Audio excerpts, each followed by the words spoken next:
Hello YouTubers! My name's Willie. Welcome to my channel. Today I have for you Reaction Request 189.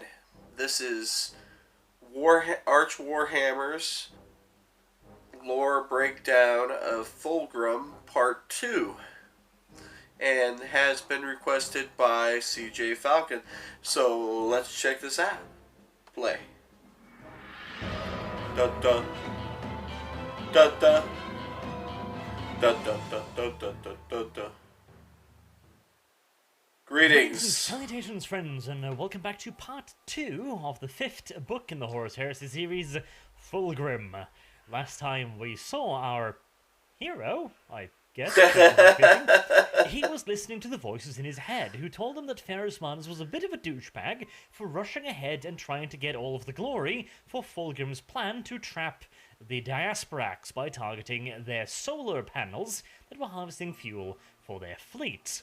We kind of went over the whole sanity thing there, and I think we came to a relatively decent conclusion, so I'm not going to go too much more into that. But it is also important that Fulgrim is aware that something is wrong with him. He just is trying to rationalize it away because, well, he's afraid. He's afraid that he isn't perfect, and he has to be perfect. Otherwise, the entire nature of his existence is somewhat futile. This is why he has apparently glossed over the casualty figures that happened during the Lair campaign, which is a rather interesting little tidbit, but that's all we'll really get into that. There are others, however, that are growing, well, equally insane. Fulgrim might not be noticing because everybody else is doing their damnedest to hide it, and they don't have a talking demon sword whispering sweet nothings into their ears, but Julius Caesarion is starting to get pretty far into La La Land himself. Whilst waiting for Fulgrim to show up on the bridge of the Pride of the Emperor to head off in pursuit of Ferrus Manus' attack on the Diasporax, he is basically just standing there waiting for orders, and he's thinking to himself, God, this is boring. I wonder if I should just smash the face in on one of the bridge crewmen just to feel something. And when you're starting to wonder if maybe, just maybe, you shouldn't maim somebody just for the lulz of it, that is a pretty good sign that you are starting to turn just a little bit loco. Just a little. Very, very almost exceedingly amount. unfortunate bridge crew. Fulgrim did eventually show up, somewhat pissed at Ferrus' action, and decidedly unhappy with the fact that it looked like the Iron Hands might grab all of the glory, which, is not something Fulgrim's particularly fond of, especially after the Lair thing. Granted, it was a victory, and granted it was won in record speed, but already people were starting to look into the casualty figures, and they were starting to ask some uncomfortable questions. A quick and stunning victory would be the best way of making sure that anybody who had started to take an interest into the Emperor's children would have something else to occupy their interests. Now, obviously, there was some glory to be claimed in coming up with the plan, but not enough. Instead, Fulgrim had figured out something rather important. It would appear that one primary ship amongst the Diasporax fleet was seemingly controlling all the other ones. At the very least, it was probably the main command vessel of their fleet. As such, it stands to reason that if the Emperor's children were to strike at that vessel quickly and take it out of the combat, that would earn them the lion's share of the glory. However, it was a bit too far away for good old-fashioned boarding action, and such, Fulgrim decided to, well, how do I put this? The word risky just isn't strong enough. Fulgrim decided to jump in his Firebird, alongside several other Cestus assault rams and boarding torpedoes, and head straight for the enemy command craft, in the middle of the enemy fleet. Wow. This, rather unsurprisingly, would be considered a ballsy action at best, and downright suicidal at worst.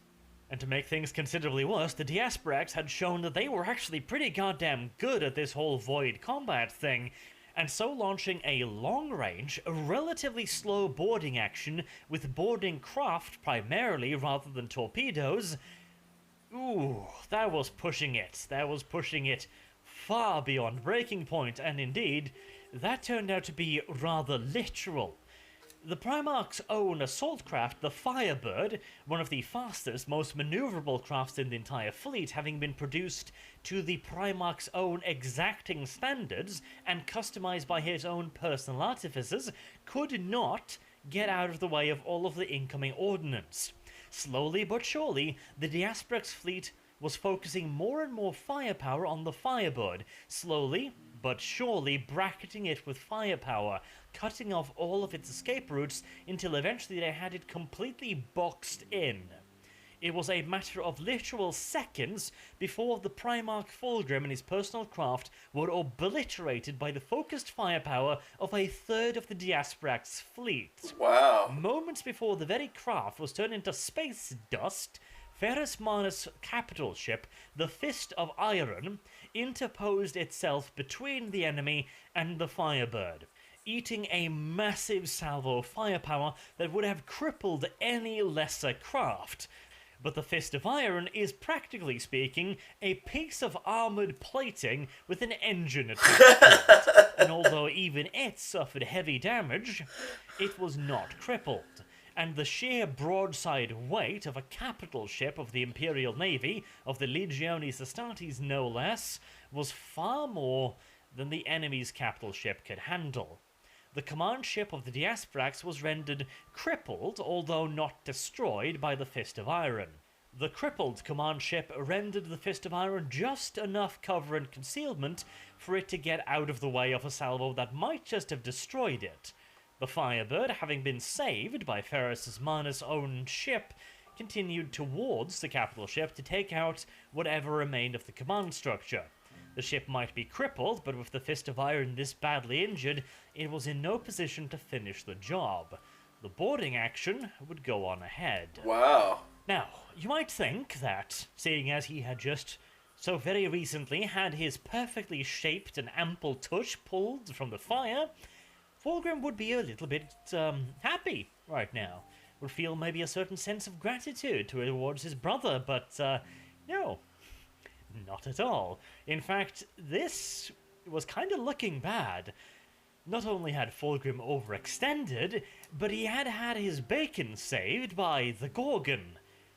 Yeah. This wasn't going to look particularly good in the after-action reports, but at the very least, Fulgrim could still capture the enemy's command vessel and execute its admiral. That would certainly still be a massive achievement and would essentially win the battle for the Imperium side. And so he decided to take his anger out on the poor unfortunate bastards aboard the enemy's capital ship. At the very least, the poor bastards can bless themselves that they got murdered by Fulgrim before he turned Force the Neshi worshipper, because God knows that being murdered by Fulgrim afterwards would have been considerably worse. At least now they were only dying whilst having their innards painted all across the walls of their capital ship. If it had been after the Slaneshi part, well, they would have been dying just the same, but their anal virginity would not have been intact. Or when I say that, I don't actually have any evidence that the Diasporax weren't into lots and lots of gay sex, but, I'm making a broad generalization here. Moving aside from the whole butt sex thing, come on, this is a video about Fulgrim. You didn't expect me to not touch upon it, would you? Come on, seriously. All Fulgrim had to do now to claim the lion's share of the credit was to slaughter his way through the command ship, arrive on the bridge, execute the undoubtedly filthy Xeno's captain, and then everything would be fine. His overextension could be swept under the rug. The casualties, again, he'd gotten used to covering those up, so that's fine. And Ferrus saving him, well, it'll be a sideshow to him taking over the enemy's flagship and routing them from the battle. It'll all be fine. Why is the door to the command bridge open? Why are there casualties everywhere? Why are the automatic sentry guns burnt out? What the fuck is Solomon Demeter doing on the bridge? Turns out that Solomon had made it here first, had overcome the resistance on the bridge, and killed the enemy's admiral. Well now, this presents a bit of a conundrum. Solomon, being blissfully unaware of how much fucking danger him and his ass was in, simply stepped forward cheerfully, expecting accolades and thank yous, and said, "The ship is yours, my lord." Fulgrim and spun on his heel and marched out. Solomon was a little bit confused as to why that was. He expected at least a thank you, but really, Solomon was exceedingly lucky, because Fulgrim didn't decide to wander up to him and punch his face off. Fulgrim was not happy. First, Pharismanus had intervened and saved him. That didn't look particularly good. And now, his great glory, his great victory had been stolen by a mere captain. Of course, the demon sword made damn sure to rub all of this in nice and properly. Not only did Pharismanus not save Fulgrim, he did it for his own self-aggrandizement, not out of any sense of altruism or brotherhood. And Solomon, that sneaky little cocksucker, he'd clearly gone here before Fulgrim to steal his glory. Glory that was rightfully Fulgrim's. Wow. Yeah. I can see where this is going. Nowhere And good. so could somebody else. This is a rather interesting little aside. So, Eldred Ulthran of Ulthway, that meddling little bastard, was starting to have visions again, which is always a good sign, because every time he has visions, well, everything goes to hell in a handbasket, basically. And rather blissfully for the rest of the galaxy, he hadn't been able to have any visions for a while. And wouldn't you know it, the Great Crusade advanced happily, took over tons of worlds, and it was almost at the point where the gods of chaos would eventually be destroyed. Then Eldred started having visions again, and everything went to shit. Granted, the primary blame of all of this still falls on #BlameLorgar, but Eldred's also a bit of an asshole. Because here's the thing. The Eldar are always convinced they are right. They never even entertain the possibility that they might be a bunch of pointy-head nitwits who don't know what the fuck to do, and really should go and just steer their ships into a sun and rid the galaxy of their meddling nonsense.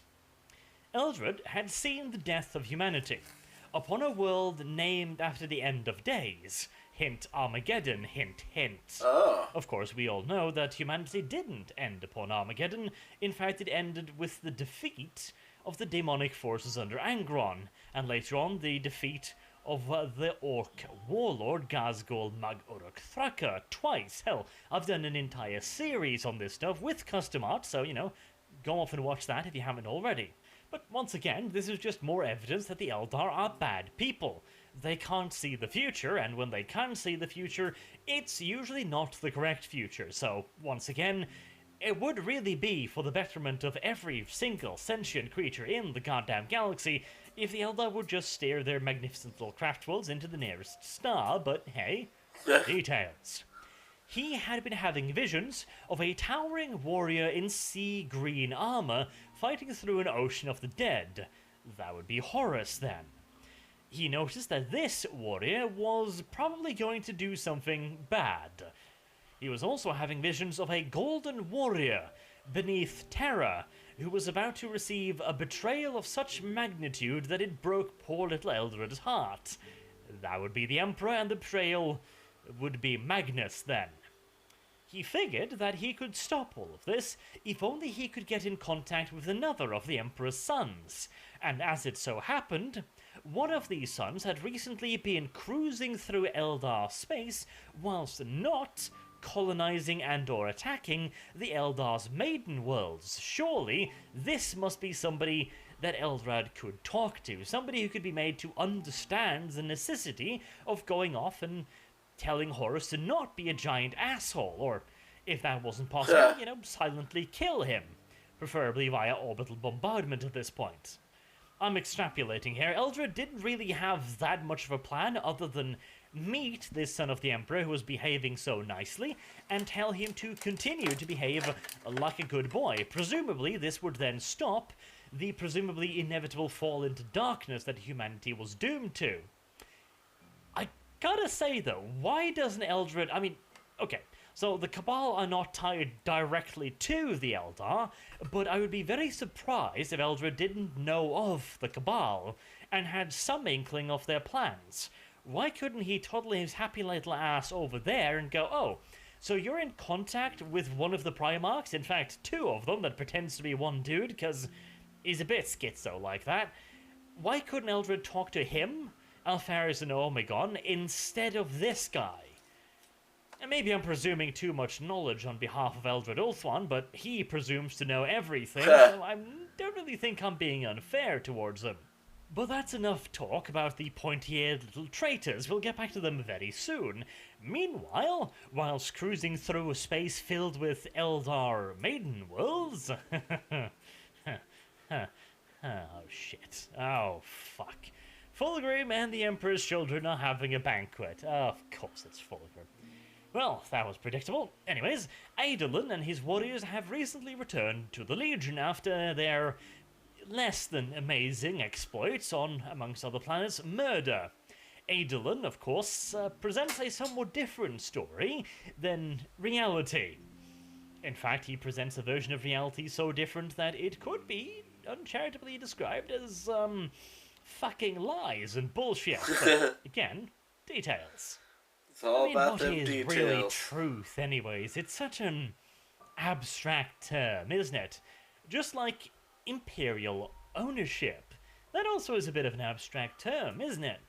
Fulgrim came across a maiden world, and he figured it was so pretty that it would be a real shame if the Imperium was to arrive and fuck it over with all of their mechanical industry and such on nonsense.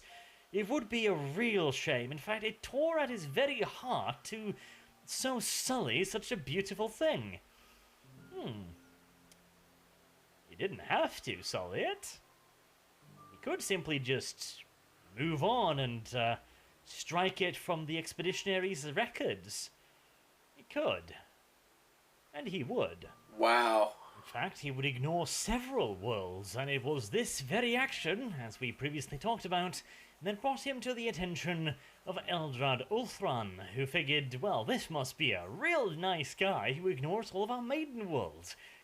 Clearly, this is a reasonable Monkeg. I can talk to this. He's different, and, well, Eldred isn't wrong when he says these things. He's just not entirely aware of how different this particular human is. Eldred figured that the best way of going about this was to invite Fulgrim and some of his commanders down to a planet for a bit of a tea break, where they could discuss, one of Fulgrim's favourite brothers turning evil, being corrupted by the warp, and killing billions of people and turning upon the Emperor. The truly hilarious thing is, the Eldar doesn't even know how the Imperium functions. The Eldar tell Fulgrim that the warp is full of demons and horrible things, and Fulgrim's just like, no it isn't, we travel through it all the time, and Eldred's like, oh my god, you travel through the warp and yet you don't know chaos? Shock and surprise. Okay. The human empire is a secular empire. In fact, it's one of its core tenets. On every single planet they arrive at, they loudly announce that there are no gods anywhere, and they loudly decry any form of religion or belief in any kind of spirits or godly beings. And here you are, oh great and mighty Farseer, telling me that you didn't know that the Imperium didn't believe in the gods of chaos. Oh shit. For all of their foresight, the Eldar literally are the blindest bastards in the entire galaxy. You could hit them in the face with a 2x4 with the word Secular Empire written on it, and they would entirely fail to get the hint. And again, we are talking about a race that decided that the best way to make diplomatic overtures to the Emperor during the Great War of the Beasts was to send a squad of howling banshees into the Emperor's throne room. Because that wasn't going to piss off the Custodes or anything. The Eldar. The sheer lack of planning that went into this meeting is quite literally astounding. I mean, the whole secular empire thing, that's blatant enough, but he's trying to convince Fulgrim that one of his brothers, one of his favourite brothers, by the way, is going to turn evil and burn the entire galaxy because of demons in the warp. Two terms that Fulgrim doesn't even bloody understand. He couldn't have brought some, I don't know, evidence or something? A demon, for example. Well, look at this. It's an angry creature. Oh, yeah, I know one of those. It's a chaotic creature. They're in the warp. Yes, you're entirely correct, Fulgrim. But what you don't understand is they're also kind of smart. You know, at least then he'd have a chance at convincing him. Hell, he could have brought the literal avatar of Cain and went like, okay, so this is a literal manifestation of our god, yeah? It's a warp creature, alright? This is what they look like. They're demons. You call them demons. You've run into these before. Hell, when they bring an avatar later to try and kill Fulgrim, Fulgrim is like, oh yeah, I know what that is. It's an embodiment of their god of war. It would be that bloody simple. Oh, and of course, the most blatant and ridiculous oversight is, of course, that Eldred Ulthran, one of the most powerful psychics and farseers in the entire galaxy, didn't notice that Fulgrim was carrying around a bloody demon sword that was whispering in his head. Nice. To be fair, I'm being a bit too hard on the poor little knife ears here. Some of this I am honestly going to lay at the feet of the author. Don't get me wrong, Graham McNeill is a really good Black Library writer, and he's written some absolutely amazing Space Marine novels, but he doesn't do elves very well. I get the exact same vibes from this confrontation between Fulgrim and Eldred as I got from the Guardians of the Forest, a Warhammer fantasy book, where I felt like just parts of the plot was just missing entirely, like an explanation for why Eldred Ulthwan, one of the most powerful farseers in the galaxy, didn't notice a goddamn demon sword half a meter in front of his face. Not to mention the fact that Fulgrim had arrived at the meeting looking like a full-on Slaaneshi devotee drag queen, with heavy makeup, powder, swirly things drawn on his cheeks, and braided hair. As one of his more sane captains remarked, Fulgrim looked more like an artist's impression of a Primarch rather than the real thing. And yet, it has to go so far as Fulgrim actually drawing his demon sword and swinging it at Eldred before the Eldar Farseer figures that, maybe I've made a mistake here. But hey, at least he tries to do the next best thing after having fucked up and just bring in the entire goddamn craft world through the portal right behind him to murder the Chaos Primarch and his buddies. Or at least that would have been a good plan. I mean, he tried. He sent something like 2 or 3 gravitanks and 30 or 40 dudes to try and kill them. To kill a Primarch and his honor guard made up of veteran captains. Nice. I mean, at least he did send an avatar as well. An avatar, a molten fire monstrosity that Fulgrim proceeded to choke to death. Wow. Oh, goodness gracious. I know I'm having a bit of a laugh at this entire scene, but Fulgrim literally choked a lava monster to death with his bare hands. I mean, come on, isn't that so far and gloriously over the top as to be virtually complete and utter insanity? And to be fair, I assume that Eldred didn't bring that many dudes because he figured he was coming here for a nice, peaceful chat, not fighting a chaos-corrupted Primarch and his honor guard. Even then, though, you'd think that basic precautions would be like, okay, this'll probably be fine, I'm not planning on violence here, but just on the 1 in a million off chance that the vaunted Eldar diplomacy fails, again, maybe I should bring a few thousand troops as insurance. Makes sense. In case I have to take on a Primarch and his honor guard, not to mention the entire legion that is sitting happily in orbit. Oh well, shoulda, coulda, woulda. Didn't, unfortunately. Fulgrim survived this little confrontation after having choked the life out of a lava god. Him and his captains managed to hold out for long enough for the fleet in orbit to send down reinforcements.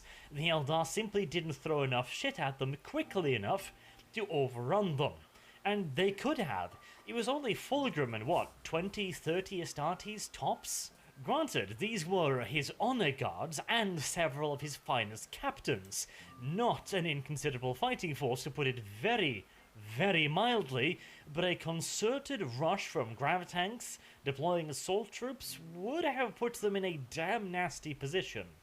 As it was, it did not happen, and Fulgrim managed to be withdrawn back up to orbit, where he immediately gave the order to virus bomb the entire planet, along with every single planet they had passed by. Wow. All of the maiden worlds that Eldred Ulthwan had thought he had spared, Fulgrim would now return to put to the torch.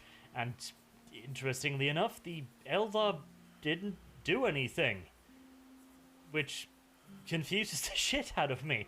The Eldar considered the Maiden Worlds to be their most prized possessions. They will literally risk annihilation to protect them. They will engage in large-scale confrontations with superior forces to protect these worlds, and they didn't even try? Okay, I guess. I mean, to be fair, they didn't expect this to happen. It probably would have been very, very risky to try and protect them, and they might have decided they had better things to do, but again, the value that the Maiden Worlds have to the Eldar cannot be overstated. They are literally the promised lands of the Eldar, their sacred homeland, the only hope and future for their species. I cannot overstate how important they are, and they just let them burn. Or at the very least, the book makes no further mention of any large-scale confrontation between the Emperor's children and the Eldar. But Fulgrim specifically says that he will see every single Eldar world burn. And seeing as Eldrad recently just told him that the worlds that he had saved were their Maiden Worlds, Yeah. I mean, he's going to turn around to bomb them, isn't he? I don't know, this entire part of the book, the conversation between the Eldar and the Emperor's children, all of it just strikes me as off, as poorly planned, poorly executed, and just, in general, not very well thought through. Basically, after reading it, I'm kind of left wondering, what significance did this really have upon the wider story? If this part of the story was just not there at all, would I feel like I was in any way losing something? Does this contribute to anything that's going to happen later? And the answer really is no, not really. The warning delivered by the Farseer is given at most momentary thought by Fulgrim, and even that's probably giving it a little bit too much credit, honestly. In my opinion, I think this would have been much better if it was Fulgrim himself that came to distrust the voices in his head and the War Master. It would have made his fall into insanity far more believable, because at least he would have tried to resist it, instead of just kinda rolling over and accepting it. And speaking of rolling over, we're a little bit overdue, so here, have a pointless ad.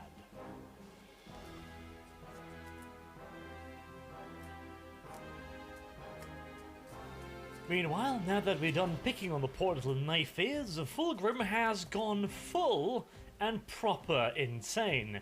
Before this, he was just playing with the idea of going fully into Legoland. Now, he's there, well and truly. He has had commissioned a massive painting by Serena DeAngelis. Yes, that's the same woman that's been mixing her own blood, and other things, into her paint.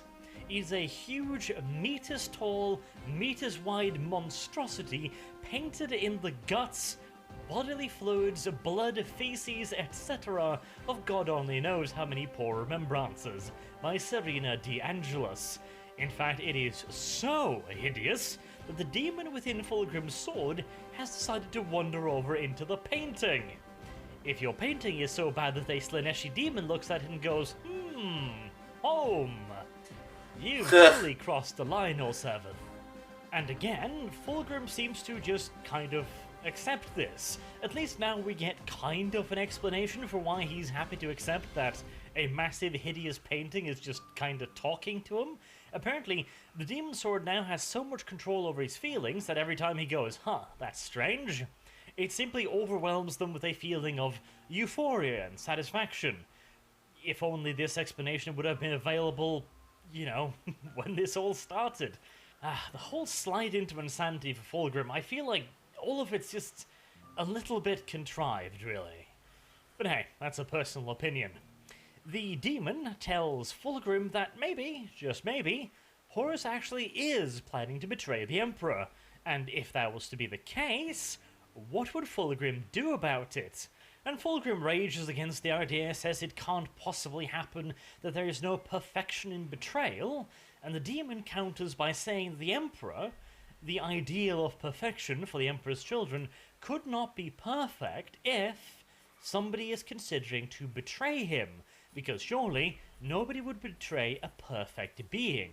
And if the Emperor is not perfect, then clearly the Emperor's children do not need to measure themselves up against the Emperor. The demon is essentially trying to spin a comforting lie. It knows that Fulgrim's only fear is failure.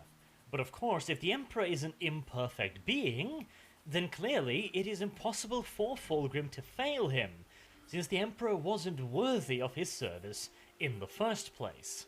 Now, I quite like this. This is rather clever. Not as clever as what they did to Horus. That was pretty goddamn beautiful, honestly, but the demon is playing off Fulgrim's ego and his need for perfection and his fear of failure. This is all good. My main problem is still that this is a demon talking to him. I can't get over the fact that Fulgrim so easily accepts all of this. I mean, it's even written in the book that Fulgrim himself marvels at the idea that he's just okay with this. Granted, it also says that any feelings of discontent or worry is quashed beneath a feeling of euphoria induced by the demon, but this wasn't the case a relatively short while ago, and it's just, it all makes Fulgrim feel really weak-willed and really easy to manipulate, which in a way I can understand, because pride is a emotion that is very easy to manipulate, but I really do feel like they are doing a massive disservice to the intellect of a Primarch with this entire storyline. I'll give you a good example, because we're just about to get to something that would be a pretty damn good illustration of what I would like to have maybe seen a bit more of. So, an envoy from the Imperial Palace, Malkador specifically, arrives in the Emperor's Pride, and tells Fulgrim that they're getting a bit worried about Horus. They've been receiving some disconcerting reports about him giving Angron far too much leash whilst they are prosecuting a war against the technocracy. Fulgrim is sent to make sure that Horus isn't going batty, and in so doing, he arrives upon the War Master's fleet in orbit around the twin worlds of the Oretian technocracy without the War Master's fleet noticing. Fulgrim orders his fleet to approach the War Master's flotilla at silent and ready running, all weapons armed, but no hails being sent out to the War Master's fleet, and of course in perfect attack formation. Fulgrim considers opening fire. From this position, he could wipe out the War Master's expedition and end the upcoming rebellion before it had even started. And interestingly enough, he had chosen to not wear any weapons on the bridge. Not even his silver sword. Here's the thing. I like this scene because it gives you a little bit of an edge of your seat moment where you think like, oh, maybe he'll do it. You know he won't, because otherwise it'd be a damn short book series. But Yeah. still a decent bit of tension build up. As Fulgrim considers for like a full 2 seconds that maybe the Farseer had been speaking the truth and maybe he should open fire. But before he can give the order, Lord Commander Adolin arrives with the demon sword and tells Fulgrim that he had asked for his sword. Fulgrim does not remember issuing such a decree, but he just takes the sword anyways, puts it on, and suddenly the urge to fire upon the War Master's fleet disappears. This is kind of interesting, so I don't doubt for a second that the sword could somehow have fucked with Adolin's mind and made him think he had received the order. But again, Fulgrim doesn't really fight it, he just takes the sword, then all of his thoughts disappear, and he kind of just goes with it. I would have loved to see more of an actual struggle between the demon and Fulgrim. Maybe he'd come across a smaller flotilla of Sons of Horus, and he'd destroy them, and he'd have a big fight with the sword, yelling at it in his mind and actually struggling with it. I feel like Fulgrim has been portrayed as far too weak in this book so far. He has been manipulated so easily that it feels like it was never really a struggle.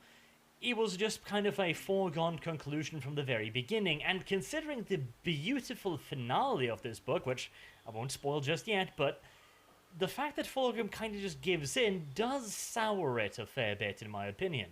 I would have loved to see a lot more struggle between the two forces, the demon and Fulgrim. Maybe we could have been given a good look at Fulgrim before he was corrupted, when he was fully loyal, so we could really get a good grasp on the disconnect and really be able to point out the differences between Fulgrim going insane and Fulgrim before having picked up the sword, which I do feel is kind of lacking here.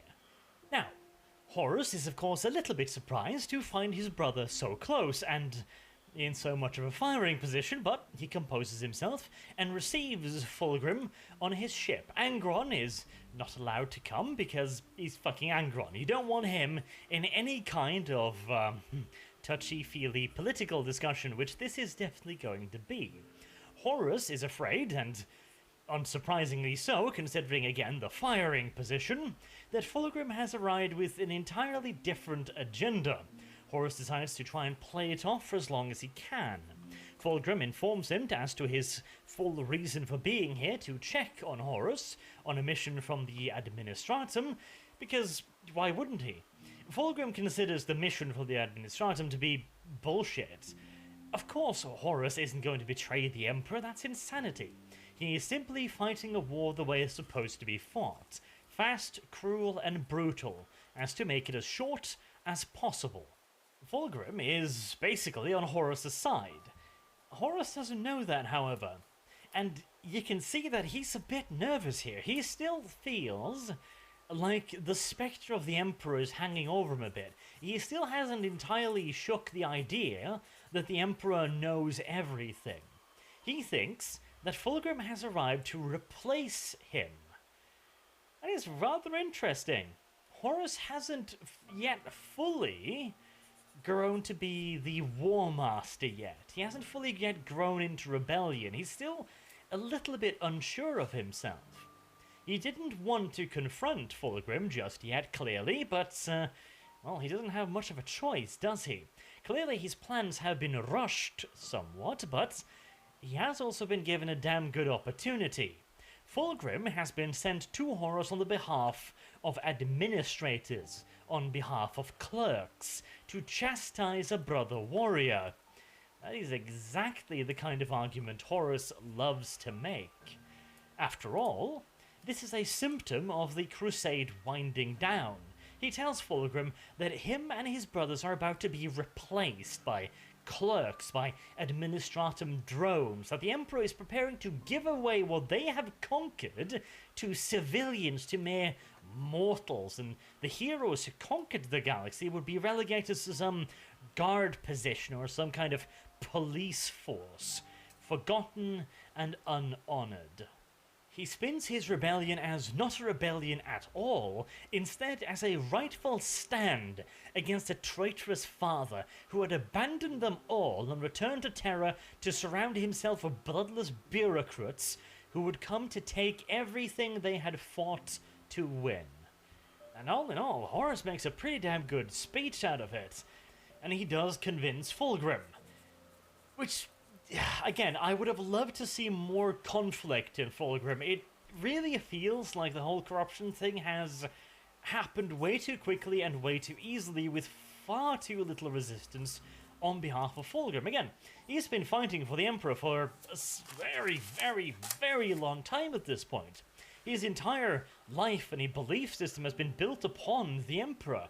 And yet, after a very short period, relatively speaking, of time, and some whispering in his ear, which he knows to be a creature beyond his understanding, he's ready to turn traitor. I mean, compare that to Horus' story. How long it took him to turn traitor, how many trials and tribulation would have to be thrown in his way to turn him, not to mention the rather brilliant, honestly, lie that the Chaos Gods showed him, because they didn't lie to him at all. They showed him a half-truth, and he even understood that it was a half-truth. He just didn't correctly assume which part was truth and which parts were lies. This is probably my main contention with it. This book coming so swiftly after Horus makes Fulgrim feel like a much weaker character in comparison. And luckily, True. Fulgrim does grow to be much more of his own character later on in the book series, which I am very happy to see. So, what is Horus's plan for Fulgrim then? Well, Horus's original plan was rather different than the one he was forced to execute. First and foremost, he clearly didn't want to approach Fulgrim quite this early, but now that he'd been forced to push up his schedule, he figured he might try and make some use out of him. So he sends Fulgrim off to gain him the loyalty of the Gorgon, Ferrus Manus.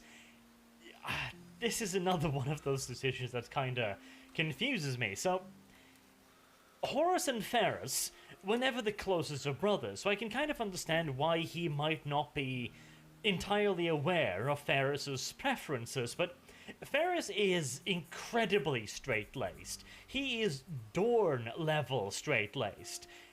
And yet Horus seems to think that he can turn him. Granted, yes, Fulgrim is probably the brother that he likes the best, but it seems like one hell of a long shot, not to mention True. that this would involve, naturally, revealing the fact that Horus had turned traitor to Ferrus Manus, of all people. Now, you might argue that the gains outweigh the risk. After all, if Ferrus can be brought over to their side, they would have a superiority in legions, which would be very important, but aside from Mr. Rod-Up-His-Ass Rogel Dorn himself and maybe Gilliman, I don't think I could have picked a worse Primarch to try and convince. Not only is Ferrus Manus himself legendarily tight-assed, but the Iron Hands, and even before that, their cultures back on Medusa, put loyalty and honor above everything. They consider to betray their clan, their legion, or their empire to be the worst form of weakness imaginable, and they abhor weakness. And yet, Horus thinks that somehow Fulgrim can talk him into rebellion. Wow, I mean, I honestly think you'd have a better chance talking Vulcan into genocide. I really don't get this decision.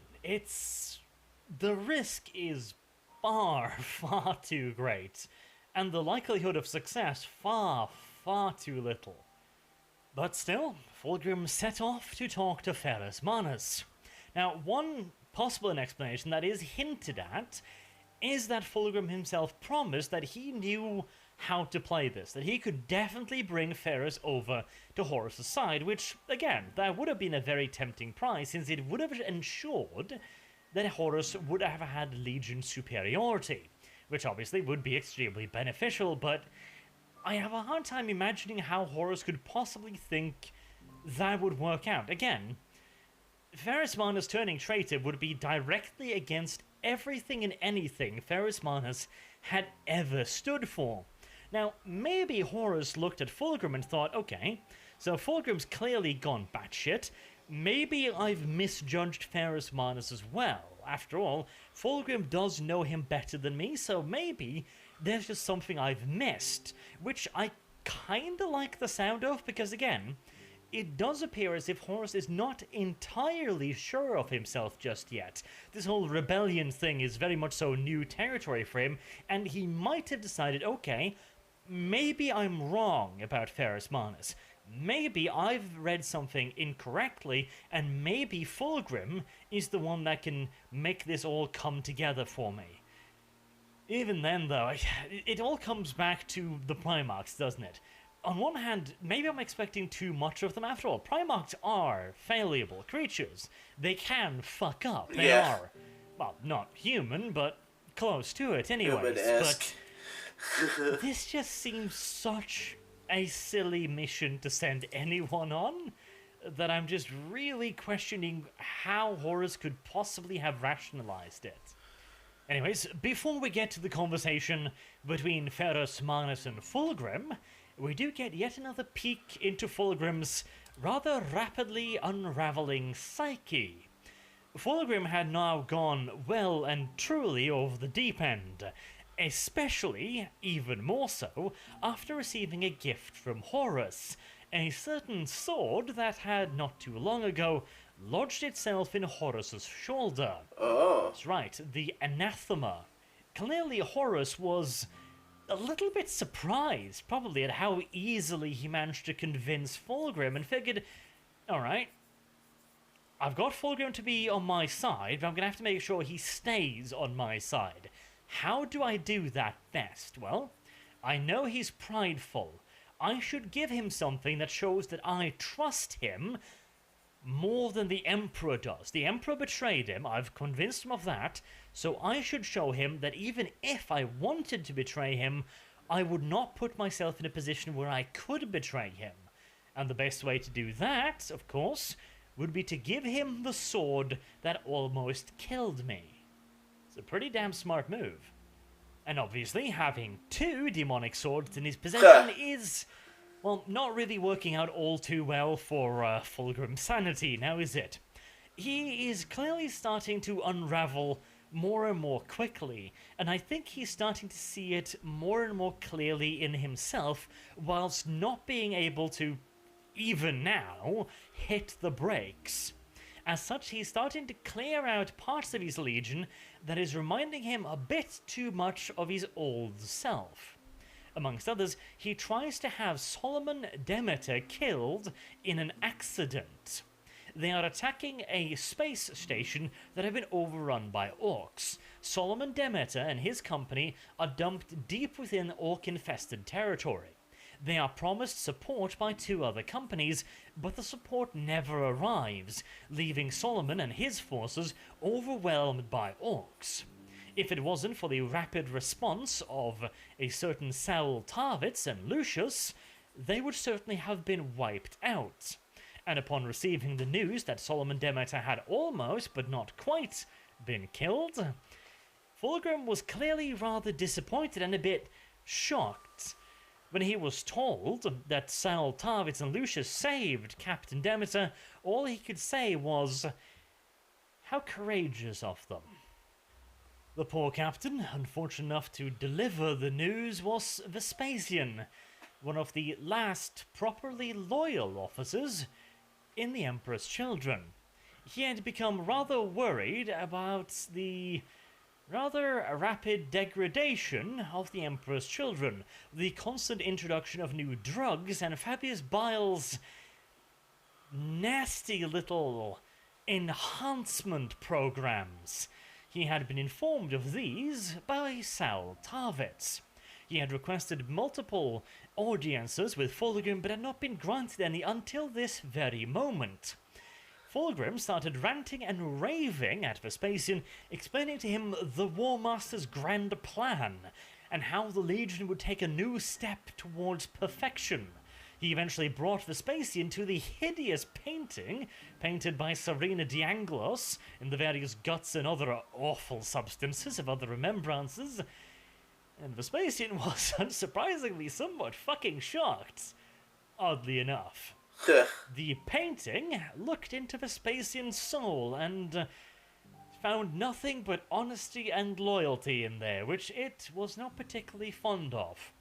It told Fulgrim to kill Vespasian, which Fulgrim did, although to his credit, at the very least, he hesitated for a moment before driving the anathema down through Vespasian's shoulder and through both of his hearts. Again, see, this is what I'm talking about. Fulgrim has gone full batshit way too bloody fast. Even Horus isn't just killing his legionaries yet. Hell, even Mortarion didn't go full wife-beater until after Istvan. And yet here we have Fulgrim executing one of his oldest and most loyal friends at the words of a bloody painting. Shakes head slowly in disappointment. We'll wrap it up there. We will have a 3rd part of this. Well, this was pretty long, but then again, Fulgrim is rather full of interesting little notes when it comes to Fulgrim himself, isn't it?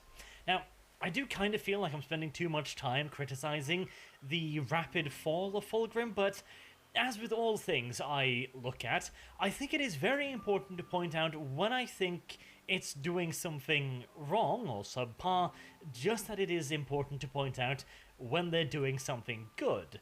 Like, I really loved the fall of Horus. I thought that was very well done, well executed, and it had enough meat and showed enough of the struggle in Horus's mind to really hammer home the humanity of Horus and explained why he would go to the lengths he would. Whilst in the case of Fulgrim, I feel it's done far too quickly and without enough substance. Anyways, I have been Arch. Thank you very much for watching. I would like to hear your opinions on Fulgrim's psyche as well, if I might be overreacting a bit, which I'd be open to the suggestion. And of course, I hope to see you all again soon in the last and third part. Until then, have a good day. You too.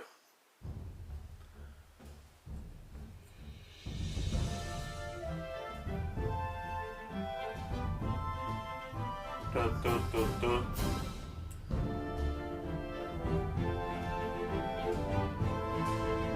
Dun, dun, dun, dun.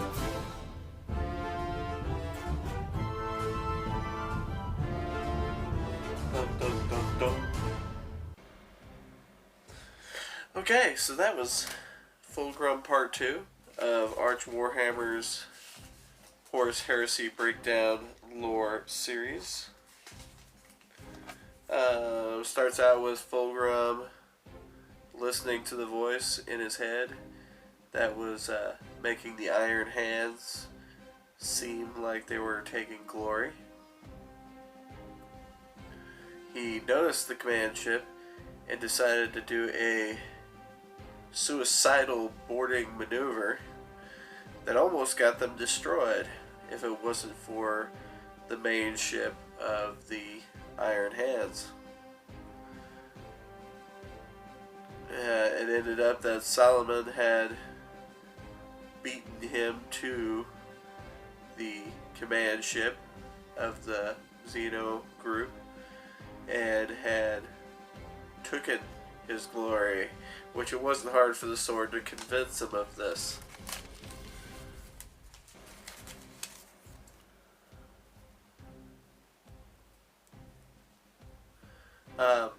Later on, Fulgrim was ignoring all these planets that were relatively beautiful and was called aside by a Eldar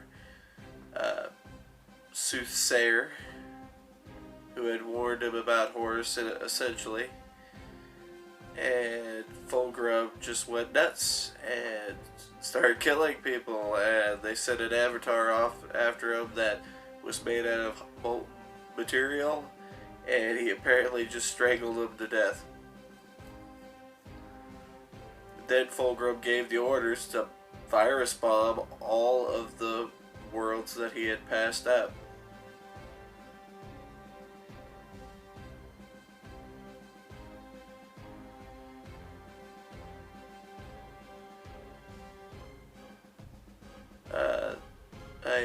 At this point, the sword's abilities had been transported to a painting, which had convinced him that the Emperor was by no means perfect. Melchior contacted Fulgrim and told him to check on Horus.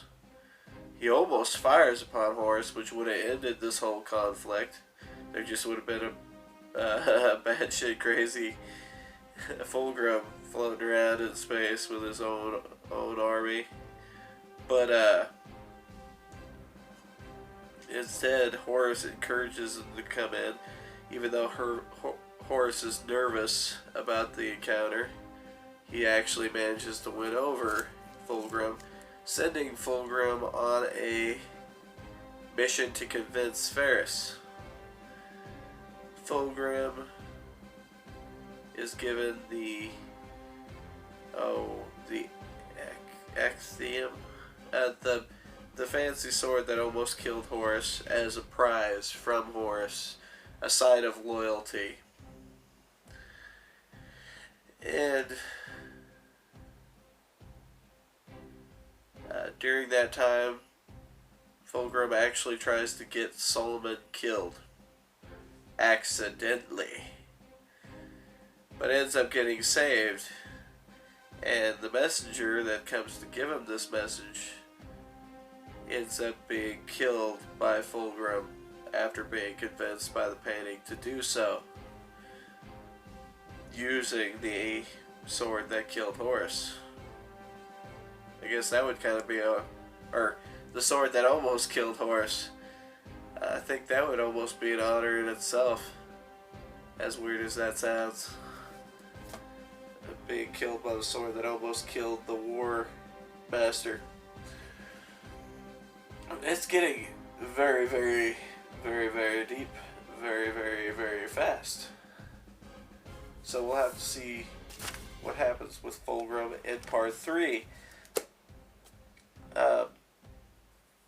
This has been part of Arch Warhammer's Horus Heresy lore series. If you want to go check out more of Horus's stuff, there's a link in the description to help you find him so that you can support him and get more of this awesome material. This was originally requested by CJ Falcon. Thank you for requesting it. It's been very good so far. Can't wait to see where it goes from here. At that, I think I'll leave it. Willie. Out. If you like the video, stay tuned for more content. And as always, feel free to leave a comment. Have a good one.